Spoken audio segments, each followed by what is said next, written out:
Assalamualaikum, hai moms, balik lagi di video YouTube aku. Kali ini aku akan melanjutkan cerita tentang berat badan anakku yang tidak naik selama 7 bulan. Setelah kemarin itu aku melakukan serangkaian pemeriksaan, yaitu ada cek darah, cek feses, dan urin, serta röntgen. Nah, karena kemarin tuh hasil dari labnya tuh baik semua, kecuali röntgennya, maka dokter menyarankan aku untuk tes mantuk. Nah, kira-kira apa sih tes mantuk ini? Simak terus videonya dan jangan kemana-mana.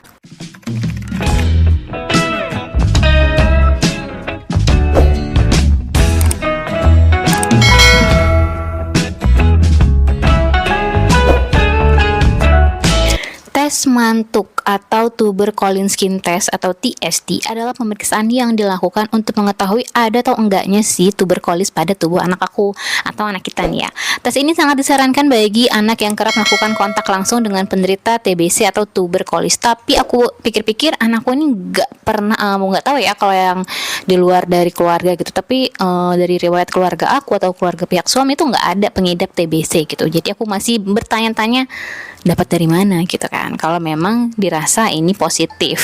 Jadi pada bulan Februari itu dokter menjadwalkan anakku untuk tes mantuk pada bulan Maret moms, karena kuota tes mantuk di bulan Februari sudah full. Alhamdulillahnya nggak nyampe Maret aku sudah dapat konfirmasi dari pihak rumah sakit bahwa anakku akan melaksanakan tes mantuk. Alhamdulillah sih, aku senang banget biar ketahuan nih apa bener TB penyebab BB anakku seret selama berbulan-bulan walaupun nggak ada gejala lainnya selain BB seret. Nah, ini gambaran moms tes mantuk itu sendiri. Jujur dan aku nangis waktu tes mantuk karena dokter bilang memang rasanya agak beda dan itu rasanya sakit, tapi nggak apa-apa sih demi kebaikan si anak. Setelah tes mantuk, dokter menyuruh aku untuk menunggu 3 hari. Setelah 3 hari, aku akan ke rumah sakit lagi untuk membaca hasil tesnya.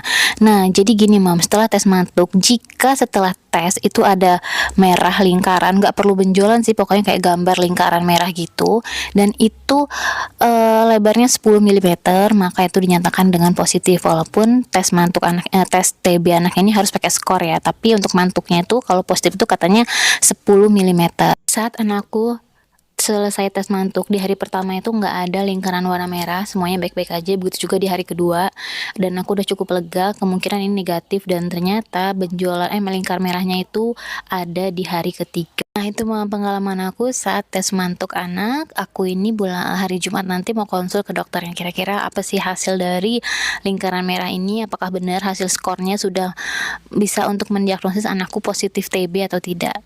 Terima kasih yang sudah menonton video aku. Jangan lupa like, subscribe, dan komen, dan aktifkan lonceng notifikasinya agar bisa mendapat video terbaru dari aku.